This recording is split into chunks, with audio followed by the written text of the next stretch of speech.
Hello, this is Tony Heller from RealClimateScience.com, setting the record straight about climate. In his novel 1984, George Orwell said, "War is peace, freedom is slavery, ignorance is strength." Climate alarmists have added a new phrase, cold is hot. USA Today has an article out predicting record cold for the East and blaming it on global warming. They say climate change is making winters colder despite rising temperatures and hotter summers. In some ways, this is progress. They're finally acknowledging the fact that winters are getting colder. But their claim that summers are getting hotter is simply not true. These graphs and maps are from the National Climate Assessment, and they all show that summers have gotten much cooler in the United States. The length of U.S. warm spells has decreased since the 1930s. Heat wave magnitude has decreased sharply, and the warmest temperature has also decreased sharply. Summers have gotten much cooler in the United States. Before data tampering by NOAA, the average maximum summer temperature in the United States has declined quite a bit over the past 100 years. The frequency of 90-degree days has also declined sharply, with recent years being among the coolest on record. And the same story for 95-degree days and 100-degree days. So USA Today admits that winters are getting colder in the United States, and hopefully in time they will also recognize the fact that summers are getting cooler. Then the USA Today video goes off and explains why cold weather is caused by heat and how scientists predicted it all along. This claim is also patently false. The 1995 IPCC report predicted the demise of skiing. December 13, 1995, global warming threatens skiing, scientists say. There's a new reason to decry global warming. It might mean less snow to ski on. The Intergovernmental Panel on Climate Change, a group of scientists from 120 countries, said Tuesday that global warming might be reducing the world's snowfall and jeopardizing the skiing industry. And of course, there's no way that scientists from 120 countries could possibly have gotten that wrong. These are scientists we're talking about.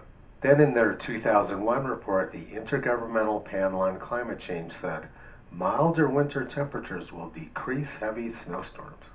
And in their 2007 report, they also predicted sharp declines in snow cover and said, the actual reductions are greatest in spring and late autumn, early winter, indicating a shortened snow cover season. This graph is from Rutgers University and shows the October Northern Hemisphere snow cover anomaly.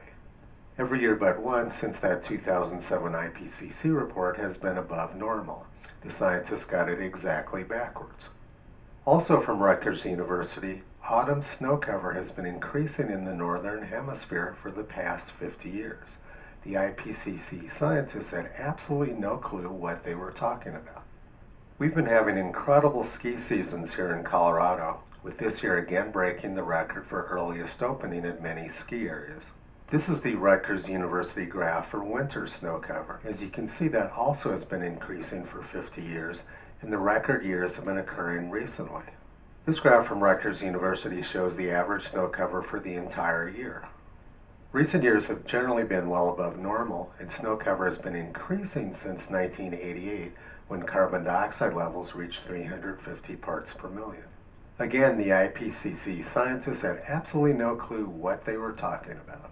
Where I live in Boulder, Colorado is the epicenter of climate research. We have the National Center for Atmospheric Research, we have NOAA, and we have the National Snow and Ice Data Center, not to mention lots of climate research going on at the University of Colorado. We had lots of record cold and snow in October. Halloween temperatures have been declining in Colorado for more than a century, and this year was by far the coldest on record. We also had a record late start to summer. I took these pictures west of Boulder on the first day of summer. There was a massive snowstorm.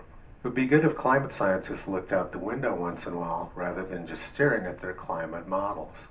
I'm quite certain that Toto could help them out if they would simply listen to him. After all, Toto is a very smart dog. In fact, the campground at Brainerd Lake was closed on the first day of summer for the winter season. That doesn't seem to agree with USA Today's assertion that summers are getting hotter. In the year 2000, David Viner of the University of East Anglia in England announced that children just aren't going to know what snow is. In 2002, experts announced that the U.S. was going to warm up by 5 to 9 degrees, and the only place we'd be able to hold the Winter Olympics was way up in northern Alaska. In 2006, the New York Times announced the endless summer. In 2008, University of Colorado professor Mark Williams announced the demise of skiing in Colorado and Utah. He knew this because his climate models told him so. In 2014, the New York Times announced the end of snow. On February 9th of last year, climate alarmists were very upset that NBC Sports wouldn't acknowledge the fact that Winter Olympics were threatened by global warming. This came exactly one day after it was announced that the 2018 Winter Olympics opening ceremony could be the coldest ever. There's no longer any need for Monty Python's Flying Circus. We have climate scientists and the press to provide all the comedy for us. Also in 2018, the New York Times announced the demise of the Winter Olympics. Well, there was lots of snow at last year's Winter Olympics, but that wasn't always the case. In the 1932 Winter Olympics, they almost had to cancel it because of a lack of snow.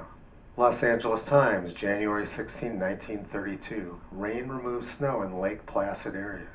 January 15, rain today wiped away the last vestiges of snow. New York, January 15. With a high temperature of 66 degrees today, New York enjoyed the third successive day of record January warm weather.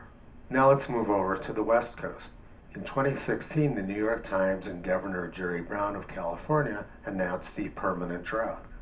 And Wired magazine announced the same thing. These announcements were made a few months before California's wettest winter on record. It was so wet that winter that the Oroville Dam in California nearly collapsed. California's three snowiest winters all occurred in the past decade, in 2011, 2017, and this past winter. But in 2001, experts were predicting the demise of snow in California. One of the world's leading climate fraudsters, Katharine Hayhoe, predicted a 70 to 90% reduction in California's snow cover due to our addiction to fossil fuels. Let's look at how Katharine Hayhoe's forecast is working out so far. On March 22nd of this year, it was reported that residents of Mammoth, California had to tunnel out of their houses because the snow was so deep. The ski area at Squaw Valley, California was open until at least July 7th. But reality never has any impact on climate scientists and the press. Last year they announced America's shrinking ski season. New analysis by the Climate Impact Lab brings more bad news for American skiers already experiencing disappointing conditions at their favorite resorts. Here's some ski photographs from April 18th of this year. This was Taos, New Mexico. This was Stowe, Vermont. And this was Squaw Valley, California. And remember, these photographs were taken during the second half of April. That's pretty late for skiing. Now let's look at how climate scientists and the press rewrite the past. This was a 2006 article discussing the Squaw Valley Winter Olympics. They said, 46 years ago this month, the world's athletes frolicked in the snow at the 1960 Winter Olympics in Squaw Valley, California. And now let's look at the reality of the 1960 Winter Olympics. Here's a news article from February 1960. Change to snow saves California Olympic site. Rain turned to snow just in time to avert possible disaster at the Winter Olympic Games. 3 Northeast states offer snowy slopes to Olympic skiers. New England's 3 northern states today extended open invitations to operators of the Winter Olympics who fear ski slopes at Squaw Valley, California will be ruined by heavy rains. The Orwellian rewrite of the 1960 Winter Olympic Games by scientists and the press should not surprise us because we see this all the time. Things are a lot different now. California has been having incredible ski seasons recently. During the winter of 2016, 2017, and this past winter, Squaw Valley got more than 700 inches of snow both winters. The U.S. has been seeing a lot of cold, snowy weather in recent years. In January of this year, Illinois set their all-time record cold temperature. And as the USA Today article pointed out, the eastern half of the U.S. is headed for more record cold in November. People won't survive very long at temperatures that cold without a reliable source of heat and energy. Without the clean, reliable fossil fuels they had to heat their homes, Who knows how many people in the Midwest would have died in January of this year. I took this picture in Washington, D.C. on January 8th of last year. Last year was the coldest New Year's on record in the northeastern United States. And I spent March and April in Philadelphia, where they had their coldest and snowiest spring on record. I spent the winter and spring of 2014 and 2015 in Maryland. I took this picture on March 7th on Chesapeake Bay. Washington climate expert Andy Weiss told me it was probably the first time it was frozen in March since the 18th century. At least climate alarmists are starting to admit the fact that we're having very cold winters in the United States. But of course they're trying to blame these big dips in the jet stream on global warming. But if we go back 40 years, these exact same dips in the jet stream were blamed by experts on global cooling. This was the January 1977 dip in the jet stream, which was blamed on global cooling, and this is the current one, which is blamed on global warming. Apparently, global cooling and global warming do exactly the same things. Reality never gets in the way of climate science propaganda, however. A 2015 study by Francis and Stephen Varvis, evidence for a wavier jet stream in response to rapid Arctic warming.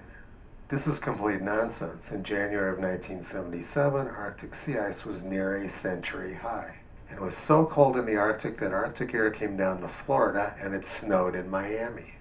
Let's think about the absurdity of what these climate scientists are saying. They're saying that record cold Arctic air is coming from a warm, melting Arctic. How clueless would a person have to be to believe such nonsense?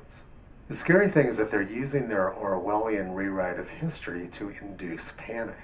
11,000 scientists signatories from around the world clearly and unequivocally stated that planet Earth is facing a climate emergency and that there needs to be far fewer humans on the planet. This is the equivalent of yelling fire in a crowded theater. There's no way to massively reduce Earth's population in a short period of time without famine, disease, or genocide. You can't shout fire in a crowded theater and then expect the audience to exit in a slow, orderly fashion. That's not the way the world works. With their Orwellian rewrites of history and their junk science, these scientists are threatening huge numbers of people. There's no faster way to reduce Earth's population than to make energy unavailable or too expensive for most people to afford. Yet this is exactly what alarmist politicians say they want to do. Under my plan of a cap and trade system, electricity rates would necessarily skyrocket.